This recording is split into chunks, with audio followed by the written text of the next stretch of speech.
ಅವಶ್ಯಕತೆ ಇದ್ದಾಗ ಸಹಾಯ ಮಾಡುವವನೇ ಸ್ನೇಹಿತ ಎಂದು ನಮ್ಮ ಹಿರಿಯರು ಹೇಳ್ತಾರೆ. ಆದ್ರೆ ಅದೇ ಸ್ನೇಹಿತನನ್ನ ಪದೇ ಪದೇ ಅವಮಾನಿಸಿದ್ರೆ ಕೊನೆಗೆ ಸ್ನೇಹಿತ ಕೂಡ ಮುಖ ತೋರಿಸುವುದಿಲ್ಲ. ಇಂದು ಟರ್ಕಿಯ ಸ್ಥಿತಿ ಅದೇ ರೀತಿಯಾಗಿದೆ. ಒಂದು ಕಾಲದಲ್ಲಿ ವಿಶ್ವ ವೇದಿಕೆಗಳಲ್ಲಿ ಭಾರತವನ್ನ ವಿಮರ್ಶಿಸಿದ ಟರ್ಕಿ ಅಧ್ಯಕ್ಷ ಎರ್ಡೋಗನ್ ಇಂದು ಅದೇ ಭಾರತದ ಕಡೆಗೆ ಹಸಿವಿನಿಂದ ನೋಡ್ತಿದ್ದಾರೆ. ಟರ್ಕಿಯಲ್ಲಿ ಸ್ಥಿತಿ ಎಷ್ಟು ಭಯಾನಕವಾಗಿದೆ ಅಂದ್ರೆ ಜನರು ಬ್ರೆಡ್ಗಳಿಗಾಗಿ ಬೇಕರಿಗಳ ಮುಂದೆ ರಾತ್ರಿ ಇಡೀ ಕ್ಯೂ ನಿಂತಿದ್ದಾರೆ. ಹಣದುಬ್ಬರ ಆಕಾಶವನ್ನ ಮುಟ್ಟಿದೆ. ಕೈಯಲ್ಲಿ ಹಣ ಇದೆ, ಆದ್ರೆ ತಿನ್ನಲು ಆಹಾರ ಇಲ್ಲ. ಇಂಥ ಕಷ್ಟದ ಸಮಯದಲ್ಲಿ ಟರ್ಕಿ ಸರ್ಕಾರ ಭಾರತಕ್ಕೆ ಒಮ್ಮೆ ಎಲ್ಲ 2 ಬಾರಿ ಅಲ್ಲ, ನೇರವಾಗಿ 3 ಬಾರಿ ದಯವಿಟ್ಟು ನಮ್ಗೆ ಗೋಧಿ ಕಳಿಸಿ ಎಂದು ಪತ್ರಗಳನ್ನ ಬರೆದಿದೆ. ಆದ್ರೆ ಆಶ್ಚರ್ಯ ಏನೆಂದ್ರೆ ವಿಶ್ವಗುರುವಾಗಿ ಪ್ರಪಂಚದಲ್ಲಿ ನಡೆದುಕೊಳ್ಳುತ್ತಾ ಕಷ್ಟದಲ್ಲಿರುವ ಪ್ರತಿ ದೇಶಕ್ಕೂ ಸಹಾಯ ಮಾಡುವ ಭಾರತ ಟರ್ಕಿಯ ವಿಷಯದಲ್ಲಿ ಮಾತ್ರ ಮೌನವಾಗಿದೆ. ಒಂದೇ ಒಂದು ಗೋಧಿ ಧಾನ್ಯವನ್ನು ಕೂಡ ಕಳಿಸಲಿಲ್ಲ. ಆದ್ರೆ ಯಾಕೆ? ಇದು ಕೇವಲ ಆಹಾರ ಕೊರತೆಯ ಸಮಸ್ಯೆನಾ ಅಥವಾ ಇದರ ಹಿಂದೆ ದೊಡ್ಡ ರಾಜಕೀಯ ಆಟವಿದೆಯಾ? ಭಾರತದ ಮೌನದ ಹಿಂದೆ ಇರುವ ಚಾಣಕ್ಯ ನೀತಿ ಏನು?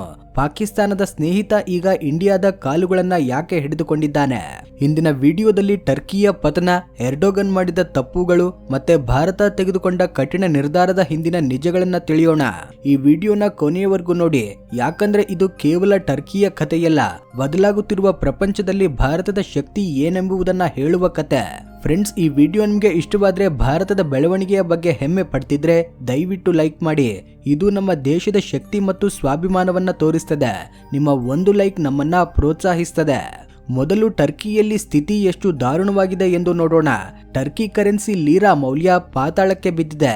$1ಗೆ ಈಗ 35 ಲೀರಾಗಳ ರೆಕಾರ್ಡ್ ಮಟ್ಟಕ್ಕೆ ಪತನವಾಗಿದೆ. ನಾವು ಮಾರುಕಟ್ಟೆಯಲ್ಲಿ $100ಗೆ ಕೊಳ್ಳುವ ವಸ್ತು ನಾಳೆ 188 ಆದ್ರೆ ಹೇಗಿರ್ತದೆ? ಟರ್ಕಿಯಲ್ಲಿ ಅದೇ ನಡೆಯುತ್ತಿದೆ. ಹಣದುಬ್ಬರ 78% ದಾಟಿದೆ. ಸಾಮಾನ್ಯರಿಗೆ ಬ್ರೆಡ್ ಕೊಳ್ಳುವುದು ಕಷ್ಟವಾಗಿದೆ. ಸರ್ಕಾರಿ ಗೋದಾಮುಗಳು ಖಾಲಿಯಾಗ್ತಿವೆ. ಇನ್ನು ಕೆಲವೇ ತಿಂಗಳುಗಳಲ್ಲಿ ಸಾವಿರಾರು ಟನ್ ಆಹಾರ ಧಾನ್ಯಗಳಿಲ್ಲದೆ ದೇಶ ಹಸಿವಿನಿಂದ ಸಾಯುವ ಅಪಾಯವಿದೆ. ಒಂದು ಕಾಲದಲ್ಲಿ ಯುರೋಪ್ ಮತ್ತೆ ಏಷ್ಯಾ ನಡುವೆ ವ್ಯಾಪಾರ ಸೇತುವೆಯಾಗಿ ಹೊಳೆಯುತ್ತಿದ್ದ ಟರ್ಕಿ ಇಂದು ಯಾಕೆ ಭಿಕ್ಷೆ ಬೇಡುವ ಮಟ್ಟಕ್ಕೆ ಬಂದಿದೆ? ಇದಕ್ಕೆ ಕಾರಣ ಒಬ್ಬ ಎರ್ಡೋಗನ್ ಮಾತ್ರನಾ?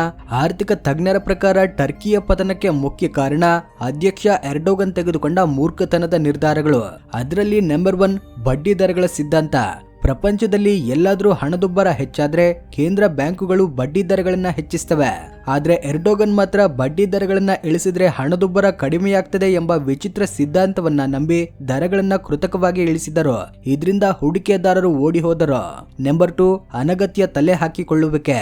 ಕೇಂದ್ರ ಬ್ಯಾಂಕು ಗವರ್ನರ್ಗಳನ್ನ ಇಷ್ಟ ಬಂದಂತೆ ಬದಲಾಯಿಸುವುದು, ಆರ್ಥಿಕ ವಿಭಾಗಗಳಲ್ಲಿ ರಾಜಕೀಯ ತಲೆ ಹಾಕಿಕೊಳ್ಳುವುದು.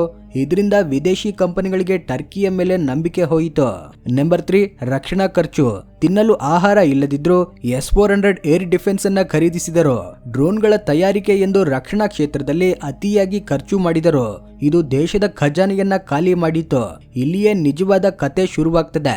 ಟರ್ಕಿ ಆರ್ಥಿಕವಾಗಿ ಮಾತ್ರವಲ್ಲ, ರಾಜತಾಂತ್ರಿಕವಾಗಿಯೂ ಒಂಟಿಯಾಗಿ ಹೋಯಿತು. ಟರ್ಕಿ ಒಂದು ಕಾಲದಲ್ಲಿ ಮುಸ್ಲಿಂ ದೇಶಗಳಿಗೆ ನಾಯಕತ್ವ ವಹಿಸಬೇಕೆಂದು ಕನಸು ಕಂಡಿತ್ತು.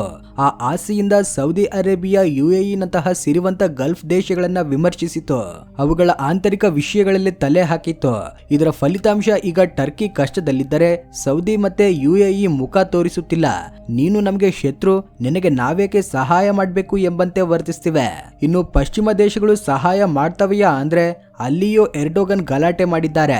ಸಿರಿಯಾ ಯುದ್ಧ, ಗ್ರೀಸ್ನೊಂದಿಗೆ ಸಮುದ್ರ ಜಲಗಳ ವಿವಾದಗಳಿಂದ ನ್ಯಾಟೋ ದೇಶಗಳಿಗೆ ಟರ್ಕಿ ಒಂದು ತಲೆನೋವಾಗಿ ಮಾರ್ಪಟ್ಟಿದೆ. ಟರ್ಕಿಯ ಸಂಕಷ್ಟಕ್ಕೆ ಮತ್ತೊಂದು ದೊಡ್ಡ ಹೊಡೆತ ರಷ್ಯಾ ಉಕ್ರೇನ್ ಯುದ್ಧ. ಟರ್ಕಿಗೆ ಬೇಕಾದ ಗೋಧಿ, ಅಕ್ಕಿ ಹೆಚ್ಚಾಗಿ ಉಕ್ರೇನ್ ಮತ್ತೆ ರಷ್ಯಾದಿಂದ ಬರ್ತಿತ್ತು. ಆದ್ರೆ ಯುದ್ಧದಿಂದ ಸರಬರಾಜು ಸರಪಳಿ ಹಾಳಾಯಿತು. ಸರಕು ಬರುವುದು ನಿಂತು ಹೋಯಿತು. ಸರಿ, ಪಾಕಿಸ್ತಾನ ಅಥವಾ ಚೀನಾದಿಂದ ತರಬಹುದಲ್ವಾ ಅಂದ್ರೆ ಚೀನಾ ಸರಕುಗಳು ಟರ್ಕಿ ಮಾನದಂಡಗಳಿಗೆ ಸರಿ ಹೊಂದುವುದಿಲ್ಲ. ಮೇಲಾಗಿ ಉಯ್ಗುರ್ ಮುಸ್ಲಿಮರ ವಿಷಯದಲ್ಲಿ ಚೀನಾ ಟರ್ಕಿಗೆ ಅಂತರವಿದೆ. ಇನ್ನು ಪಾಕಿಸ್ತಾನದ ಸ್ಥಿತಿ ಟರ್ಕಿಯನ್ನು ಮೀರಿ ದಾರುಣವಾಗಿದೆ. ಅವರೇ ಗೋಧಿ ಹಿಟ್ಟಿಗಾಗಿ ಹೊಡೆದಾಡುತ್ತಿದ್ದಾರೆ. ಹಾಗಿದ್ದಾಗ ಟರ್ಕಿಗೆ ಏನ್ ಕೊಡ್ತಾರೆ? ಮೇಲಾಗಿ ಪಾಕ್ ಸ್ನೇಹ ಮಾತುಗಳಿಗೆ ಮಾತ್ರ ಸೀಮಿತ. ಈಗ ಉಳಿದ ಏಕೈಕ ಆಯ್ಕೆ ಭಾರತ. ಪ್ರಪಂಚದಲ್ಲೇ ಅತಿ ಹೆಚ್ಚು ಆಹಾರ ಧಾನ್ಯಗಳನ್ನು ಉತ್ಪಾದಿಸುವ ದೇಶ, ಗುಣಮಟ್ಟದಲ್ಲಿ ನಂಬರ್ 1. ರಷ್ಯಾ, ಅಮೆರಿಕ, ಗಲ್ಫ್ ದೇಶಗಳಿಗೆ ಎಲ್ರಿಗೂ ಅನ್ನ ಬಡಿಸುವ ದೇಶ ಭಾರತ. ಅದಕ್ಕಾಗಿ ಟರ್ಕಿಯ ಎಲ್ಲಾ ಆಸೆಗಳು ಈಗ ದೆಹಲಿ ಮೇಲೆ ಇವೆ. ಟರ್ಕಿ ವಾಣಿಜ್ಯ ಸಚಿವಾಲಯ ಭಾರತಕ್ಕೆ 3 ಬಾರಿ ಪತ್ರ ಬರೆದಿದೆ. ನಮ್ಮ ಸ್ಥಿತಿ ಚೆನ್ನಾಗಿಲ್ಲ, ಅರ್ಜೆಂಟ್ ಆಗಿ ಗೋಧಿ ಕಳಿಸಿ ಎಂದು ಬೇಡಿಕೊಂಡಿದೆ. ಆದ್ರೆ ಮೋದಿ ಸರ್ಕಾರ ಆ ಪತ್ರಗಳನ್ನ ಪಕ್ಕಕ್ಕಿಟ್ಟಿದೆ. ಒಂದು ಹಡಗು ಕೂಡ ಕದಲಲಿಲ್ಲ. ಇದಕ್ಕೆ ಬಲವಾದ ಕೆಲವು ಕಾರಣಗಳಿವೆ. ಅವುಗಳಲ್ಲಿ ನಂಬರ್ 1 ಕಾಶ್ಮೀರ ವಿಷಯ. ಕಳೆದ ಕೆಲವು ವರ್ಷಗಳಲ್ಲಿ UN ನಲ್ಲಿ ಅಥವಾ OICಯಲ್ಲಿ ಪಾಕಿಸ್ತಾನದ ನಂತರ ಭಾರತವನ್ನ ಹೆಚ್ಚು ವಿಮರ್ಶಿಸಿದ್ದು ಟರ್ಕಿಯೇ. ಕಾಶ್ಮೀರದ ಆರ್ಟಿಕಲ್ 370 ರದ್ದು ಮಾಡಿದಾಗ ಎರ್ಡೋಗನ್ ಪಾಕಿಸ್ತಾನಕ್ಕೆ ಬೆಂಬಲವಾಗಿ ಮಾತನಾಡಿದರು. ಭಾರತದ ಆಂತರಿಕ ವಿಷಯಗಳಲ್ಲಿ ತಲೆ ಹಾಕಿದರು. ಭಾರತದ ನೀತಿ ಸರಳ: ನಮ್ಮ ಸಾರ್ವಭೌಮತ್ವವನ್ನ ಗೌರವಿಸದ ದೇಶಕ್ಕೆ ನಮ್ಮ ಸಹಾಯ ಸಿಗುವುದಿಲ್ಲ. ನಂಬರ್ 2 ಪಾಕಿಸ್ತಾನದ ಸ್ನೇಹ. ಟರ್ಕಿ ಪಾಕಿಸ್ತಾನವನ್ನ ತನ್ನ ಸಹೋದರ ದೇಶವೆಂದು ಭಾವಿಸುತ್ತದೆ. ಉಗ್ರವಾದಕ್ಕೆ ಹಣ ಸಹಾಯ ಮಾಡುವ ದೇಶಗಳೊಂದಿಗೆ ಸ್ನೇಹ ಮಾಡುತ್ತಾ ಈಗ ಹಸಿವಾದಾಗ ಭಾರತ ಬೇಕಾ? ಭಾರತದ ವ್ಯೂಹಾತ್ಮಕ ಸಹಕಾರ ಕೇವಲ ಸ್ನೇಹಿತ ದೇಶಗಳಿಗೆ ಮಾತ್ರ ಇರುತ್ತದೆ. ರಷ್ಯಾ, ಇಸ್ರೇಲ್, ಫ್ರಾನ್ಸ್, UAEಗಳಿಗೆ ಭಾರತ ಯಾವಾಗಲೂ ಸಹಾಯ ಹಸ್ತ ಚಾಚುತ್ತೆ. ಆದ್ರೆ ಟರ್ಕಿ ಆ ಪಟ್ಟಿಯಲ್ಲಿ ಇಲ್ಲ. ಇನ್ನು 3ನೆಯ ಕಾರಣ ದೇಶೀಯ ಆಹಾರ ಭದ್ರತೆ. ಪ್ರಸ್ತುತ ಹವಾಮಾನ ಬದಲಾವಣೆಗಳಿಂದ ಭಾರತವು ಕೃಷಿ ಸವಾಲುಗಳನ್ನ ಎದುರಿಸುತ್ತಿದೆ. ಸರ್ಕಾರ ಮೊದಲು ತನ್ನ 140 ಕೋಟಿ ಜನರ ಹೊಟ್ಟೆ ತುಂಬಿಸಬೇಕು. ಅದಕ್ಕಾಗಿ ರಫ್ತಿನ ಮೇಲೆ ಕೆಲವು ನಿರ್ಬಂಧಗಳಿವೆ. ಆ ನಿರ್ಬಂಧಗಳನ್ನ ಸಡಿಲಗೊಳಿಸಿ ಟರ್ಕಿಗೆ ಸಹಾಯ ಮಾಡುವ ಅಗತ್ಯ ಭಾರತಕ್ಕೆ ಕಾಣ್ತಿಲ್ಲ. ಇಲ್ಲಿ ನಾವು ಗಮನಿಸಬೇಕಾದ ವಿಷಯ ಏನೆಂದ್ರೆ, ಆಹಾರ ಈಗ ಕೇವಲ ಹಸಿವು ನೀಗಿಸುವ ವಸ್ತುವಲ್ಲ, ಇದು ಒಂದು ಆಯುಧ. ಇದನ್ನೇ ಫುಡ್ ಡಿಪ್ಲೊಮಸಿ ಎಂದು ಕರೀತಾರೆ. ಅಮೆರಿಕ $1 ಇಂದ ಅಧಿಕಾರ ಮಾಡುತ್ತಿದ್ರೆ ಭಾರತ ಆಹಾರದಿಂದ ಪ್ರಪಂಚವನ್ನ ಆಳುತ್ತಿದೆ. ತಜ್ಞರ ಪ್ರಕಾರ ಇದು ಭಾರತಕ್ಕೆ ಒಂದು ಅವಕಾಶ ಕೂಡ. ಒಂದು ವೇಳೆ ಭಾರತ ಈಗ ಟರ್ಕಿಗೆ ಸಹಾಯ ಮಾಡಿದ್ರೆ ಎರ್ಡೋಗನ್ ಮನಸ್ಸು ಬದಲಾಗಬಹುದು. ಪಾಕಿಸ್ತಾನ ಬಿಟ್ಟು ಭಾರತದ ಕಡೆಗೆ ಬರಬಹುದು. ಆದ್ರೆ ಆ ರೀತಿ ಮಾಡಿದ್ರೆ ಭಾರತ ಬಲಹೀನವಾಗ್ತದೆಯಾ? ನಮ್ಮನ್ನ ಎಷ್ಟು ಬೈದರೂ ಸಹಾಯ ಮಾಡ್ತೇವೆ ಎಂಬ ಸಂದೇಶ ಹೋಗ್ತದೆಯಾ? ಅದಕ್ಕಾಗಿ ಭಾರತ ಸರ್ಕಾರ ಯೋಚಿಸಿ ಹೆಜ್ಜೆ ಇಡ್ತಿದೆ. ಮಾನವೀಯತೆ ಮುಖ್ಯ, ಆದ್ರೆ ಸ್ವಾಭಿಮಾನ ಅದಕ್ಕಿಂತ ಮುಖ್ಯ ಎಂಬ ಸಿದ್ಧಾಂತದೊಂದಿಗೆ ನಡೆಯುತ್ತಿದೆ. ಟರ್ಕಿಗೆ ಸಮಯ ಇಲ್ಲ. ಮುಂದಿನ 2-3 ತಿಂಗಳುಗಳಲ್ಲಿ ಧಾನ್ಯ ಸಿಗದಿದ್ರೆ ಅಲ್ಲಿ ಗಲಭೆಗಳು ನಡೆಯಬಹುದು, ಕಾರ್ಖಾನೆಗಳು ಮುಚ್ಚಬಹುದು. ಈಗಾಗಲೇ ಕರೆಂಟ್ ಚಾರ್ಜ್ಗಳು, ಗ್ಯಾಸ್ ಬೆಲೆಗಳು ಹೆಚ್ಚಿ ಕೈಗಾರಿಕೆಗಳು ಕುಗ್ಗಿ ಹೋಗಿವೆ. ಭಾರತ 4ನೇ ಪತ್ರಕ್ಕಾಗಿ ಕಾಯುತ್ತಿದೆಯಾ ಅಥವಾ ಯಾವುದೋ ಮಾನವೀಯ ಸಹಾಯವನ್ನ ಘೋಷಿಸ್ತದೆಯಾ? ಒಂದು ವೇಳೆ ಭಾರತ ಸಹಾಯ ಮಾಡಿದ್ರೆ ಅದು ಷರತ್ತುಗಳೊಂದಿಗೆ ಕೂಡಿದ ಸಹಾಯವಾಗಿರುವ ಸಾಧ್ಯತೆಯೇ ಹೆಚ್ಚಾಗಿದೆ. ಅಂದ್ರೆ ಇನ್ನಾದರೂ ಕಾಶ್ಮೀರದ ವಿಷಯದಲ್ಲಿ ಬಾಯಿ ಮುಚ್ಚು ಎಂದು ಇಂಡೈರೆಕ್ಟ್ ಆಗಿ ಹೇಳುವುದು. ಫ್ರೆಂಡ್ಸ್, ಟರ್ಕಿಯ ಸ್ಥಿತಿ ಇಷ್ಟು ದಾರುಣವಾಗಿ ಬದಲಾಗಲು ಆಹಾರ ಸಂಕಷ್ಟ ಒಂದೇ ಕಾರಣವಲ್ಲ. ಟರ್ಕಿ ಆರ್ಥಿಕ ವ್ಯವಸ್ಥೆಗೆ 2 ಕಣ್ಣುಗಳು ಇವೆ. ಒಂದು ಪ್ರವಾಸೋದ್ಯಮ, ಮತ್ತೊಂದು ಉತ್ಪಾದನಾ ಕ್ಷೇತ್ರ. ಈಗ 2 ಹಾಳಾಗಿವೆ. ಒಂದು ಕಾಲದಲ್ಲಿ ಯುರೋಪಿಯನ್ನರಿಗೆ, ರಷ್ಯನ್ನರಿಗೆ ಟರ್ಕಿ ಸ್ವರ್ಗವಾಗಿತ್ತು. ಆದ್ರೆ ಈಗ ಅಲ್ಲಿ ಹೆಚ್ಚಿದ ಬೆಲೆಗಳು, ರಾಜಕೀಯ ಅಸ್ಥಿರತೆ ಮತ್ತೆ ಉಗ್ರವಾದದ ಭಯಗಳಿಂದ ಪ್ರವಾಸಿಗರು ಬರುವುದನ್ನ ನಿಲ್ಲಿಸಿದ್ದಾರೆ. ಖಾಲಿ ಹೋಟೆಲ್ಗಳು, ಖಾಲಿ ಇಸ್ತಾಂಬುಲ್ ಬೀದಿಗಳು ಟರ್ಕಿಯ ಪತನವನ್ನ ಕಣ್ಣಿಗೆ ಕಟ್ಟದಂತೆ ತೋರಿಸ್ತಿವೆ. ಮತ್ತೊಂದೆಡೆ ರಕ್ಷಣಾ ಕ್ಷೇತ್ರದಲ್ಲಿ ಟರ್ಕಿ ಅತಿ ಬುದ್ಧಿವಂತಿಕೆ ತೋರಿಸಿತು. ನ್ಯಾಟೋ ಸದಸ್ಯ ದೇಶವಾಗಿ ಇದ್ರೂ ಸಹ ರಷ್ಯಾದಿಂದ S-400ಗಳನ್ನ ಖರೀದಿಸಿತು. ಇದರಿಂದ ಅಮೆರಿಕಾಗೆ ಕೋಪ ಬಂತು. ಫಲಿತಾಂಶವಾಗಿ ಅಮೆರಿಕ ಟರ್ಕಿಯನ್ನ F-35 ಫೈಟರ್ ಜೆಟ್ ಕಾರ್ಯಕ್ರಮದಿಂದ ಹೊರಹಾಕಿತು. ಇದರಿಂದ ಟರ್ಕಿಗೆ $1 ಬಿಲಿಯನ್ ನಷ್ಟವಾಯಿತು. ಅತ್ತ ಅಮೆರಿಕಾಗೆ ದೂರವಾಗಿ ಇತ್ತ ರಷ್ಯಾದ ಮೇಲೆ ಪೂರ್ತಿ ಅವಲಂಬಿತವಾಗದೆ ಎಡಬಿಡದೆ ಉಳಿದು ಹೋಯಿತು. ಭಾರತ ಈ ಎಲ್ಲಾ ವಿಷಯಗಳನ್ನ ಗಮನಿಸ್ತಿದೆ.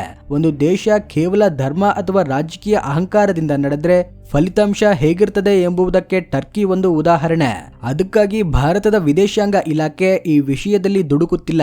ಟರ್ಕಿಗೆ ಸಹಾಯ ಮಾಡುವುದು ಅಂದ್ರೆ ಹಾವಿಗೆ ಹಾಲು ಹಾಕಿ ಬೆಳೆಸಿದಂತಾಗುತ್ತೆ ಎಂಬ ದೃಷ್ಟಿಕೋನದಲ್ಲೂ ಯೋಚನೆ ಮಾಡ್ತಿದೆ. ಯಾಕಂದ್ರೆ ನಾಳೆ ಟರ್ಕಿ ಆರ್ಥಿಕವಾಗಿ ಚೇತರಿಸಿಕೊಂಡ್ರೆ ಮತ್ತೆ ಅದೇ ಡ್ರೋನ್ಗಳನ್ನ ಪಾಕಿಸ್ತಾನಕ್ಕೆ ಕೊಟ್ಟು ಭಾರತದ ಮೇಲೆ ಬಿಡುವುದಿಲ್ಲ ಎಂದು ಹೇಳಲು ಗ್ಯಾರಂಟಿ ಇಲ್ಲ. ಆದ್ದರಿಂದ ಭಾರತದ ಮೌನದ ಹಿಂದೆ ನಿರ್ಲಕ್ಷ್ಯವಿಲ್ಲ, ದೇಶದ ಭದ್ರತೆಗಾಗಿ ತೆಗೆದುಕೊಂಡ ಒಂದು ವ್ಯೂಹಾತ್ಮಕ ಎಚ್ಚರಿಕೆ ಇದೆ. ಆದ್ರೆ ಭಾರತ ಎಲ್ಲಾ ಆಯ್ಕೆಗಳನ್ನು ಗಮನಿಸುತ್ತಿದೆ. ಆದ್ರೆ ಟರ್ಕಿ ಬದಲಾಗುವ ಸ್ಥಿತಿಯಲ್ಲಿಲ್ಲ. ಯಾಕಂದ್ರೆ ಭಾರತಕ್ಕಾಗಿ ಪಾಕ್ ಅನ್ನ ಬಿಟ್ಟು ಕೊಡುತ್ತದೆ ಎಂಬುದು ಅನುಮಾನ. ಅದಕ್ಕಾಗಿ ಟರ್ಕಿಯ ಪತ್ರಗಳನ್ನ ಭಾರತ ಪಕ್ಕಕ್ಕಿಟ್ಟಿದೆ. ಒಂದು ವೇಳೆ ಷರತ್ತುಗಳೊಂದಿಗೆ ಹೋದ್ರೆ ಟರ್ಕಿ ಒಪ್ಪಿದರೆ ಪಾಕ್ಗೆ ಗಟ್ಟಿ ಹೊಡೆತವೆ ಎಂದು ಹೇಳಬಹುದು.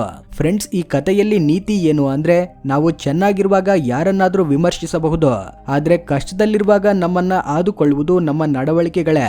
ಎರ್ಡೋಗನ್ ಮಾಡಿದ ರಾಜಕೀಯ ತಪ್ಪುಗಳಿಗೆ ಇಂದು ಸಾಮಾನ್ಯ ಟರ್ಕಿ ಜನರು ತಲೆ ತೆರಬೇಕಾಗಿದೆ. ಭಾರತ ಈಗ ಒಂದು ಜಾಗತಿಕ ಶಕ್ತಿ.